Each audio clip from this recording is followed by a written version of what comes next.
Ils avaient envie de rester en Algérie. Et ils ont tout fait pour y rester. Mais à un moment, ils ont été confrontés au fait qu'ils ne pourraient pas rester. Quand on est arrivé en France, malgré les conditions, on venait d'échapper à la mort, en quelque sorte.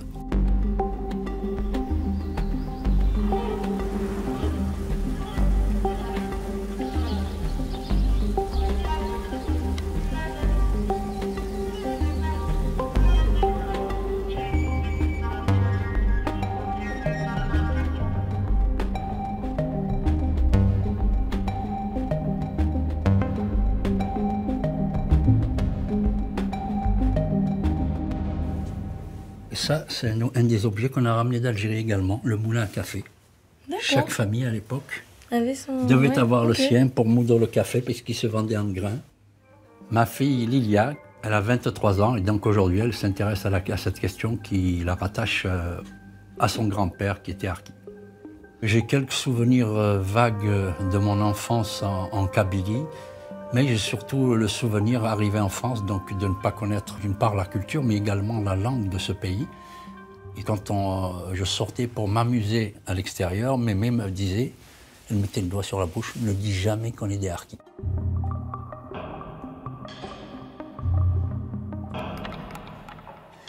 Il y avait toujours cette peur de subir des règlements de compte si des Algériens venaient à savoir qu'on était harkis. Je vous présente mon père, Saïd Merabti, fils de harki et qui a œuvré pendant de nombreuses années pour une association se battant pour les droits des harkis. La vision que nous, on a de nos parents, c'est qu'ils n'ont trahi personne. La plupart d'entre eux ont sauvé leur famille. Parce que n'oublions pas qu'en Algérie, donc le FLN,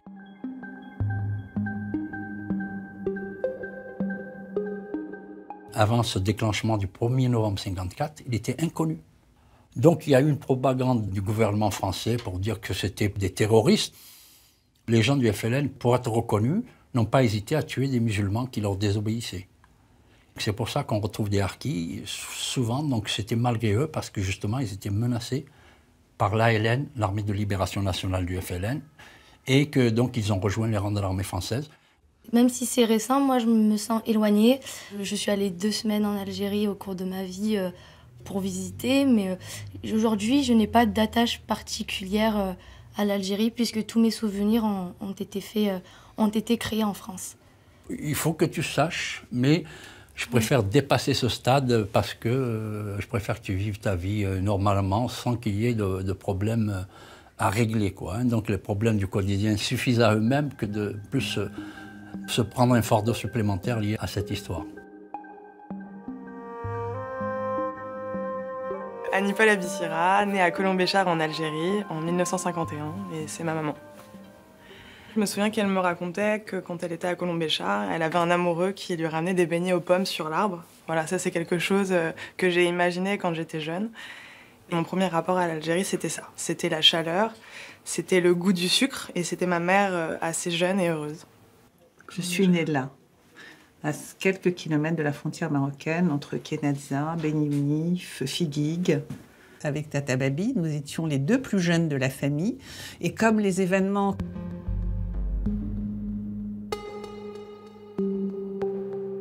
commençaient à être importants, il y avait quand même des bombes, il y avait des grenades. Papy avait décidé de nous envoyer en France, dans un appartement qu'il avait déjà acheté depuis 1955, parce qu'il savait qu'un jour ou l'autre, on rentrerait en Algérie. Oh, en France. En France, excuse-moi. Bon lapsus. Sarah, une de mes filles, née en novembre 1989. Ce que j'aimerais, c'est qu'elle m'emmène et qu'elle me montre l'Algérie. J'ai besoin de ça, c'est-à-dire que je pense que dans une construction identitaire féminine, je pense que la place de la femme en Algérie, elle est hyper puissante et forte. Et cette puissance-là, aujourd'hui, elle m'intéresse. Et je pense qu'elle coule un peu en moi. Et pour mieux la comprendre et pour aussi transmettre, quand j'aurai des enfants, j'ai besoin de savoir, en fait. Voilà. Tu vois un passeport algérien. Mais nous avons un passeport français. Il y a eu un décret, le décret Crémieux, en 1870, qui a fait que les Juifs d'Algérie ont obtenu la nationalité française pour ne plus être persécutés. Maman, tu peux me montrer où était papy? Il était dans la région de Tizi Ouzou. D'accord, donc ici. Voilà. Non, ici plutôt. Ouais. Ma maman, Véronique Chapelle, née le 15 novembre 1956, fille de Claude Chapelle, qui a été appelé pour faire la guerre d'Algérie.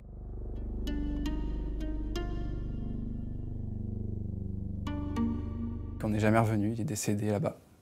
Quand il est tombé dans l'embuscade, c'était du côté de Tixir, parce qu'il était parti un dimanche, passer une journée à la plage, et c'est au retour qu'il est tombé dans une embuscade, et comme c'est lui qui est sorti de la Jeep le premier, il a eu une balle dans l'aine. Quand il est retourné au camp, il était trop tard, le médecin qui était son ami, qui s'est occupé de lui, n'a rien pu faire. D'accord. Raphaël, mon fils cadet, né le 3 mai 1987. On m'a toujours raconté notre histoire de famille et le décès de mon grand-père en Algérie, appelé pour la guerre d'Algérie. Ça m'attriste pour ma grand-mère quand je me rends compte cet événement tragique qui lui est arrivé. Moi, je viens d'être jeune papa il n'y a pas longtemps, je me mets un peu à sa place. C'est pas insurmontable, enfin si, c'est quasiment insurmontable. Et je comprends mieux le caractère de ma grand-mère, la femme forte que c'était. Et je l'admire d'autant plus, quoi.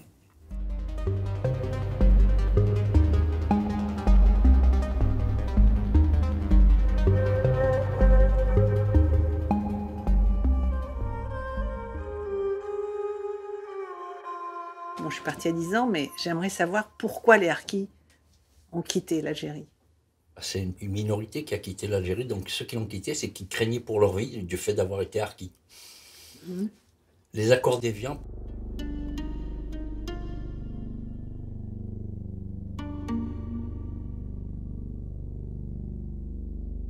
prévoyaient que nul ne serait menacé. Or, il s'avère que, aussitôt signés, les accords d'Évian, ils ont été bafoués par les gens de l'ALN, du FLN.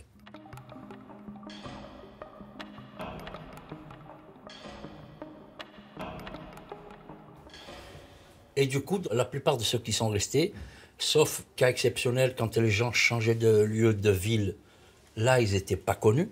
Mais tous ceux qui étaient dans les petits villages, ils étaient connus, et donc ils ont été arrêtés. Une bonne partie a été assassinée par, donc, on va dire, soit donc, des gens de la population ou des gens du FLN.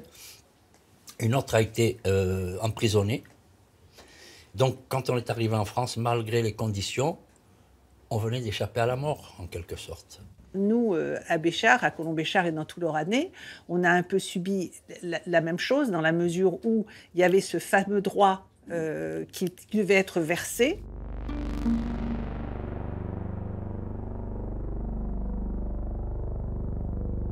Beaucoup d'Européens l'ont payé pour rester et d'autres n'ont pas voulu payer. Et c'est comme ça qu'effectivement, il y a eu une forme d'exode. Pourquoi ? Parce que des bombes étaient mises dans les commerces, dans les cinémas. Et ils ont tout fait pour y rester. Mais à un moment, ils ont été confrontés au fait qu'ils ne pourraient pas rester. Moi, j'ai échangé avec des cousins et des cousines plus vieux. Ils ne regrettent pas d'être rentrés parce qu'ils se disent « Mais maintenant, qu'est-ce qu'on aurait fait là-bas, quelque part ?» Quel sentiment vous avez eu quand vous avez su que vous alliez en France ? J'avais un sentiment de découverte, c'est-à-dire que Paris, c'était inaccessible pour moi. Donc avec ma sœur, nous avons pris une caravelle en plus. Alors vous imaginez, petite fille, Air France, une caravelle, un avion. J'avais l'impression que j'allais dans le ciel. Et puis on est arrivé à Orly. Il faisait gris, il faisait froid, un vent assez fort. Et là, effectivement, l'hôtesse de l'air nous tenait la main à toutes les deux. Et je l'ai regardée et je lui ai dit « C'est ça Paris ?» Et je me suis mise à pleurer. Oui. Toi aussi ? Ben moi, donc, je suis parti à l'âge de 7 ans. On a été, bien sûr, rapatriés par les militaires, donc dans des convois. On a séjourné quelques jours à Tixir, quelques jours à Tizi Ouzou, puis il y a quelques jours à Alger. Et finalement, on a voyagé dans un bateau en fond de cale. On est arrivé donc à Marseille. Dès là, on nous a orientés sur un camp.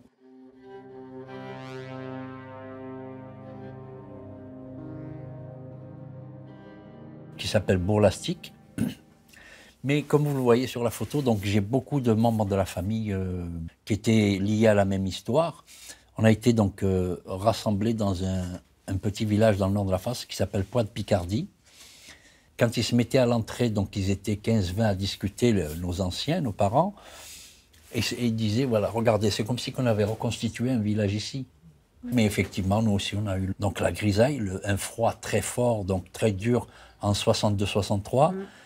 Et puis donc mal logé parce qu'on vivait, chaque famille vivait dans 10-12 mètres carrés, au point qu'après en 65, il y a 11 familles qui ont décidé de repartir dans le sud de la France pour retrouver le soleil et aussi un logement plus décent. C'est vrai que l'indépendance a eu lieu le 5 juillet 1962 et maman est rentrée le 14 juillet. À partir de ce moment-là, nous, tous les jours, on cuisinait des gâteaux, des menus et on allait dans les stades puisque tous les rapatriés d'Algérie étaient parqués en attendant, bien évidemment, que les grandes cités soient construites. Donc le retour d'Algérie, pour moi, c'est aussi comment aider ceux qui n'avaient rien, tout en capitalisant sur le fait que moi, j'avais peut-être un peu plus de chance, mais cependant, le partage était là. Quand j'ai relu les lettres de mon père, lui, la difficulté là-bas, c'était le soleil en tant que Normand. Et les camps militaires étaient plutôt spartiates.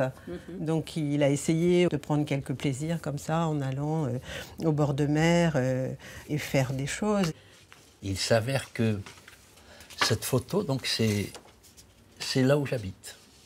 Donc c'est drôle quand même. Son camp était à Ticobaïne. Ticobaïne, oui. Le site, il est magnifique. Il y a des collines ou des montagnes avec de la verdure, des arbres qui tombent au ras de l'eau. Le coin, vraiment, à l'époque, c'était idyllique parce que maintenant, beaucoup d'endroits ont brûlé, hélas. Quand il était là-bas, il a toujours aussi essayé, dans les villages où il est passé, d'aller rencontrer les instituteurs des écoles pour voir s'ils avaient besoin, et il aurait bien aimé faire l'école là-bas, quoi, essayer d'être utile autrement qu'en portant une arme.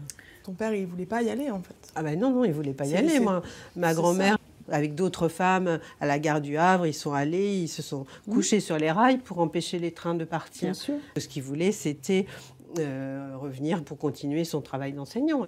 Cette guerre, elle n'était pas légitime pour lui. L'école, parce que l'école, pour nous tous, comme je vous disais tout à l'heure, cette insouciance, c'était les moments où on s'amusait entre nous, aussi bien les Européens, les musulmans, les Juifs. Il y avait 3 communautés. On était très ouverts, on se comprenait, on jouait ensemble et c'était merveilleux. À la différence de vous, c'est que moi, à l'âge de 7 ans, je n'avais jamais mis les pieds à l'école. Ah oui, parce que vous étiez en dehors d'une ville où il y avait... C'était dans des petits villages. Ouais. Donc je sais qu'il y a des familles, celles qui avaient les moyens, qui ont envoyé leurs enfants à l'école. Mais pour la grande majorité des enfants, nous n'avions rien dans le village. Et c'est en 1958 qu'il y a un effort qui a été fait. Et là, donc, il y a 2 classes qui ont été construites. Mais les plus grands étaient assis sur leurs chaises et donc ils suivaient les cours. Mais nous, on nous donnait des jouets, des voitures et on passait sur les tables, on jouait avec... Voilà. Nous, tous les petits, on s'amusait avec les voitures, alors que les plus grands, ils essayaient d'apprendre quelque chose. Voilà un des souvenirs que j'ai donc de cette période. Moi, j'y suis allée une seule fois. J'avais beaucoup apprécié les paysages. Après, c'est vrai que pour mes parents, c'était l'occasion pour eux de rencontrer des membres de leur famille qu'ils n'avaient pas revus depuis des années. Alors, j'ai vu mes parents heureux. Moi, c'est vrai que des fois, j'attendais plusieurs heures, je les écoutais. Donc, c'est vrai que c'était... Non, c'était quand même sympa. Je suis contente d'y être allée une fois, histoire de voir là où mes ancêtres ont vécu. Ma belle-mère, donc la mère de ma compagne, est à Oran depuis 3-4 ans. Et du coup, on avait fait ce projet d'aller en Algérie, mais en mode voyage, découverte, pas en mode passé douloureux, retour sur les traces de mon grand-père. Et après, du coup, c'est vrai que le fait que ma belle-mère y soit, c'est aussi une porte d'entrée pour pouvoir peut-être par la suite y aller avec ma mère. J'ai la sensation que quand on ne connaît pas l'Algérie, on a une envie presque, je ne vais pas dire vitale, mais d'y aller, en fait. Et la chance que tu as eue, je ne l'ai pas encore eue. Et mon rêve le plus cher, c'est de pouvoir la ramener là-bas et qu'elle me montre justement cette maison, cet arbre, ces couleurs. Ça nourrit les racines. Ouais, voilà, exactement. Mais elle n'est pas forcément pour. C'est ça qui est intéressant. C'est qu'elle est limite contre. Et que pendant longtemps, elle m'a dit non, Sarah, moi je veux pas y aller en Algérie. Tu sais quoi, je veux garder le souvenir. Pourquoi, Sarah? Pour quelle raison? Garder le souvenir. Je me dis qu'il va manquer quelque chose de toute façon. Moi, aujourd'hui, mon regard, c'est que ce pays, c'est le pays de mon enfance. Hein, c'est un peu aussi le pays du Petit Prince, hein, quelque part. C'est ce que j'ai en tête. Mais par contre, je me dis, c'est le rêve. C'est-à-dire que j'ai une vision d'Algérie exceptionnelle. Et je ne voudrais pas qu'on me l'enlève. Auparavant, ça ne me paraissait pas envisageable. Ça aurait trop, je pense, inquiété ma maman. Mais c'est quelque chose que j'envisage et que j'aimerais vraiment faire. Je fais partie d'une association qui s'appelle la 4ACG, donc qui a une démarche de réconciliation entre les peuples. Cette association, elle est née de l'idée de 4 anciens appelés qui, au moment de toucher leur pension, se sont dit que non, ils allaient la refuser parce que c'était pas leur guerre, ils y étaient allés contraints et forcés. Et en fait, après réflexion, ils ont quand même pris cette pension que l'État français voulait leur verser et la redonnent à l'association pour financer des projets en Algérie et des voyages en Algérie et des rencontres entre les peuples de réconciliation. Et donc, avec eux, j'aurais pu aussi faire des voyages en Algérie. Mon père n'en a jamais fait un sujet tabou. Il en a toujours parlé très ouvertement, il nous en a toujours parlé. Et il adore en parler, en fait. Il adore... Et non, c'est vrai, il adore en parler. Il adore, dès qu'il rencontre des gens, il aime parler de son histoire. Il veut faire vivre cette histoire, les mémoires. Et je sais qu'à l'avenir, si des questions me viennent à l'esprit, la première personne à qui j'irai poser ces questions, c'est à lui. En fait, quand je suis ou avec ma femme ou avec ma fille, donc... Parfois, quand je rencontre quelqu'un qui est maghrébin, je ne peux pas m'empêcher de lui parler. Et ça gêne ma fille. Ce matin encore, elle me fait la réflexion, elle me dit « Mais pourquoi tu lui dis en arabe ?» Donc en fait, moi, j'ai ce besoin. Je discute facilement, donc ça fait partie de mon caractère. Ça fait partie de notre histoire familiale, donc j'en parlerai à mes enfants. Mais après, du coup, pour eux, c'est leur arrière-grand-père. J'ai une autre petite fille qui a 6 ans, puis qui parfois va fouiller à droite, à gauche. Elle retrouve les livres de son grand-père, donc elle pose des questions. Donc elle sait que son grand-père est mort en Algérie. Elle a déjà ramené le bouquin à l'école maternelle pour montrer. Donc elle sait des choses déjà. Ils interrogent les enfants. Je me demandais comment, justement, moi, en tant qu'enfant, j'avais commencé à parler de l'Algérie. Et tu sais, quand t'es à l'école, on te dit, vas-y... Oui, souvent, on demande des avis. Exactement. Et je me suis rendu compte que mon père et ma mère, ils n'étaient pas nés dans le même pays, finalement. Et que, du coup, justement, je crois que c'est à partir de là que j'ai compris. Et je me suis dit, ouais, c'est vrai, l'Algérie. Et puis après, tout ce qui se passe aussi. Parce qu'aujourd'hui, moi, ce qui m'intéresse, c'est aussi l'actualité. Parfois, il y a des revendications des 2 clans, en fait, qui m'interrogent. Et j'essaie de comprendre, en fait. Et c'est vrai que quand tu vois, aujourd'hui, on est là, c'est vrai que quand je vois que ton papa, il n'est pas allé à l'école et que ma mère, elle y est allée, là, tu comprends les inégalités, en fait, tellement présentes, en fait. Moi, de cette guerre-là, j'ai toujours eu, finalement, et essentiellement, le point de vue des harkis. Je vous remercie d'avoir partagé chacun vos points de vue. Il y a quelques mois, j'ai rencontré complètement par hasard un monsieur qui parlait de la guerre d'Algérie, mais dans la rue et sur un banc. Et à un moment, j'ai fait demi-tour et je suis allée vers lui pour parler. Et donc, il m'a expliqué qu'il avait choisi cette option d'enseigner pendant le temps de son service national en Algérie. Et après, il me parlait de quelqu'un qui lui avait donné cette passion et qui n'avait pas eu la chance de revenir de cette guerre d'Algérie. Et au fur et à mesure qu'il me parlait, je me suis aperçue qu'il me parlait de mon père. Et donc c'était une belle rencontre. Donc il y a des liens, des rencontres comme ça qui se font, qui sont au travers de l'histoire de l'Algérie justement, qui sont d'une émotion assez incroyable.